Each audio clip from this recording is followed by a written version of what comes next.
How's it going, viewers? Welcome back to another video, and today it's another F1 chat video. It's the second of the year. It's the first F1 livery reveal of the year. I'm standing up again because I thought I would go back to the standing version of these videos with the backdrop behind me.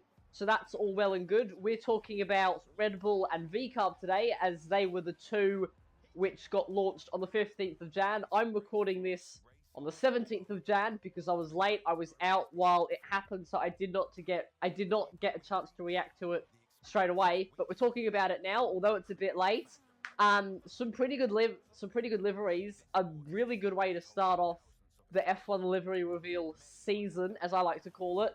But let's get straight into it and let's talk about them. Fresh in the back, that is.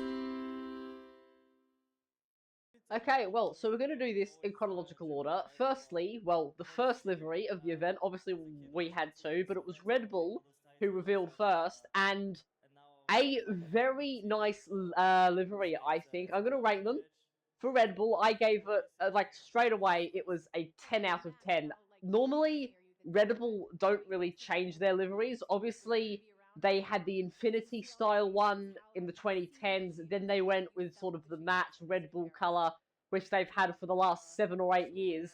And they always worked pretty well. I normally ranked those in like the 8 or 9s because they were good, they were sleek, they weren't doing too much, but they represented Red Bull as a brand.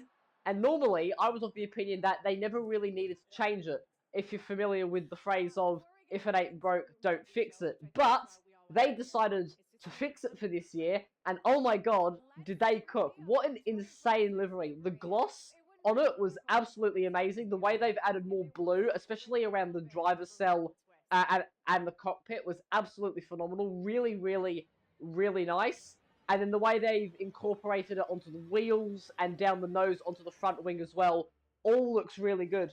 The other thing, which was quite interesting, is the fact that they've actually launched the actual car. Because what a lot of teams have done in the past, to avoid sort of, like, spying, in a way, from other teams, is they will launch a livery, but they will launch it on, essentially, their old car. Like a 2024 or 2025 model of their old car. But it's good to see that, at least for 2026, they have, for the most part, put the livery on their actual car, which they're going to use for this season, which is actually really good to see, because it gives you an understanding of what that livery is going to look like in testing in round 1 in Australia, which is really good. But overall, the perfect way to start the livery season with a 10-10 livery. Like, look at that blue. Like, that just looks phenomenal. I think going with the gloss over the matte sort of finish honestly works a lot better on that car than what you thought it would do. Obviously,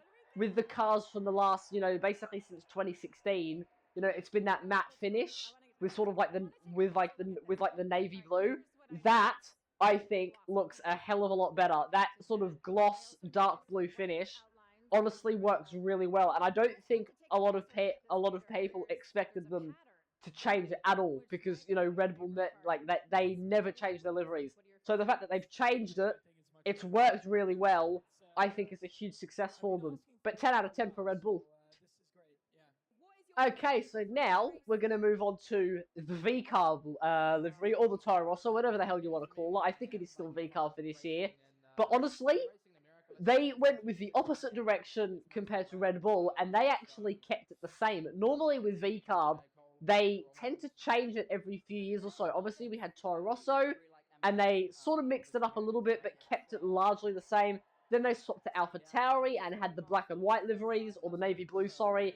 Then they went to Vcarb, and they changed it 3 times, or twice. They went from the silver and blue to the white and blue. So I was honestly expecting for them to change it up quite drastically for this year, but they actually haven't done so, which is a bit of a surprise. They've kept the same white sort of theme, obviously with some of the Red Bull logos on it, but they've made a few very small changes, which I actually think improve the livery just a little bit. So what they've done, they've added the navy blue to the halo, so the halo is not white anymore, which I think is a very good choice. And then they've continued that navy blue theme and put navy blue sort of on the underside of the car, down beneath the engine cover, and along the back, which I honestly think makes the car look a little bit sleeker. Obviously, they had the white last year, and the whole car was white,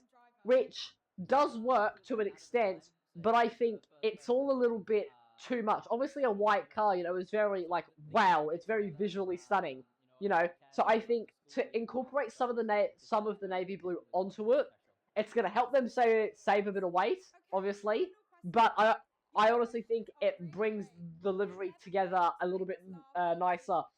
And the other thing they've done, which I'm a big fan of, is they have made the wheel rims white instead of navy blue, which I think is very, very cool. Not many teams really ever play around with the wheel rims too much, as so it can really make or break a livery. Like if you have, if you look at teams in the past who have had like red wheel rims and you're thinking, oh my god, that looks really ugly. It can be risky painting the wheel rims, but the way they've done it in white instead of a darker color like Red Bull have, and like I'm sure a lot of the other teams will. I think it looks really good. It's really, really fantastic. The fact that they've gone for that white on the wheel rims, like it just brings the whole livery together. I think the white is really good.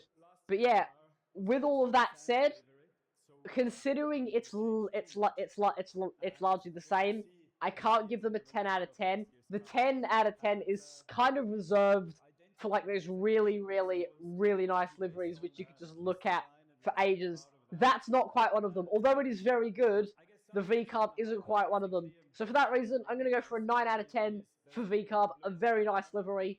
It just doesn't quite break that 10 out of 10. But there we go. But there we go. There we have it, everybody. Hopefully you enjoyed that video. A little bit of a shorter one, but that is going to be the idea with these livery reveals. I thought about doing one big video at the end, but I think it's a bit easier, and it gets more interest going if I do it in these sort of shorter styles, one sort of per day whenever we get liveries. So that's how it's going to be. Hopefully you all enjoyed this format. Some pretty good liveries to start off the season. That's going to be it for me. So stay safe, have an awesome day, make awesome choices, and I'm going to see you all in the next video. Take care, everybody. Bye-bye.